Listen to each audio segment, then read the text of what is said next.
Dinesh Karthik IPL में खूब जलवा बिखेर रहे हैं। उनकी फिनिशिंग स्किल्स, उनकी संकट मोचक पारियां, आरसीबी के लिए जिस तरह से उन्होंने परफॉर्मेंस दी है इस आईपीएल में, वो सुर्खियों में लगातार बने हुए हैं। यहां तक कि उनकी टीम इंडिया में वापसी की भी चर्चा तेज हो गई है।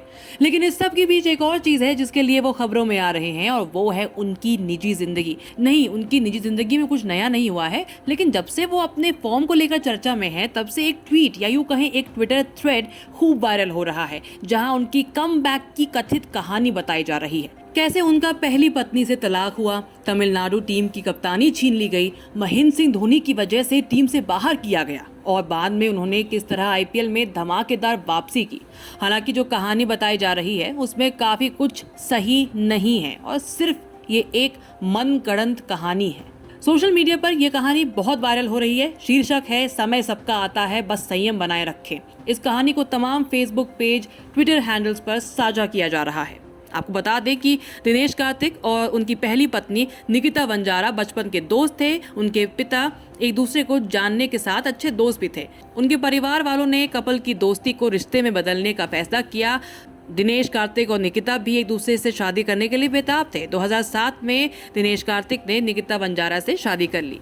कार्तिक की पत्नी निकिता का अफेयर उनके पति के दोस्त मुरली विजय के साथ हुआ, और फिर दोनों के बीच तलाक हो गया। अब इस ट्विटर थ्रेड में दावा किया जा रहा है कि इस सब के बीच कार्तिक देवदास हो गए थे। वो पागल हो गए थे, ट्रॉमा में थे, और दिन रात शराब के नशे में धुत रहने लगे।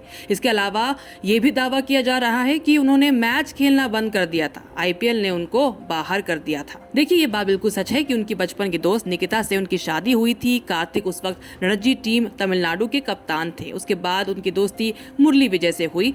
मुरली विजय और कार्तिक की पत्नी के बीच नजदीकियां बढ़ी। उसके बाद निकिता प्रेग्नेंट हुई, और बाद में पता चला कि वो बच्चा मुरली विजय का है। इसके बाद दोनों के बीच तलाक हो गया, और उनकी पत्नी ने मुरली विजय से शादी कर ली। लेकिन इसके अलावा जो बताया गया है वो सब मनगढ़ंत बातें हैं। अमित सिन्हा, जो फेसबुक, ट्विटर, क्रिकेट की जानकारी साझा करते हैं, उन्होंने इसकी सच्चाई बताने का जिम्मा लिया। अमित सिन्हा ने कहानी का फैक्ट चेक किया और अलग अलग तथ्यों को सामने रखा। उन्होंने जो ट्विटर थ्रेड शेयर किया है उसमें बताया गया है कि 2011 में दिनेश कार्तिक की जगह मुरली विजय नहीं बल्कि लक्ष्मीपति बालाजी को कप्तान बनाया गया था। जो कहानी बताई गई है ये उसके बिल्कुल उलट है, बल्कि दिनेश कार्तिक को मुरली विजय की जगह ही पहले कप्तान बनाया गया था। इसके अलावा 2012 के दौरे के बारे में बात की गई है। दिनेश कार्तिक को टीम से बाहर किया गया था। हालांकि वो 2010 से ही टीम से बाहर चल रहे थे। उस वक्त वर्ल्ड कप का वक्त था। ऐसे में मेन प्लेयर्स को टीम में जगह मिल रही थी। दिनेश कार्तिक ने 2013 में टीम में वापसी की, जहां उन्होंने 15 मैच खेले। रणजी सीजन को लेकर जो दावा किया गया है उससे उलट दिनेश कार्तिक ने 2012 के सीजन में तमिलनाडु के लिए 577 रन बनाए। उनका औसत 64 का रहा। फेसबुक पर जो कहानी घूम रही है उसमें दिनेश कार्तिक को इस दौरान डिप्रेशन, नशे का शिकार बताया गया। दिनेश कार्तिक को आईपीएल से बाहर करने का दावा भी गलत है, क्योंकि 2012 से 2015 के दौरे के बीच दिनेश कार्तिक ने करीब हर मैच खेला है। इस दौरान उन्होंने रनों की बरसात भी की है। बता दें, ये दावे पिछले महीने से ही वायरल हो रहे हैं, और हाल ही में फिल्म मेकर अविनाश दास ने हिंदी में एक थ्रेड साझा किया जिसमें यही कहानी बताई गई।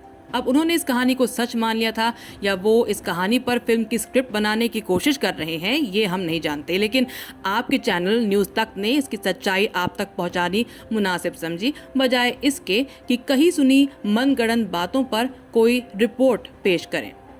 न्यूज़ तक ब्यूरो।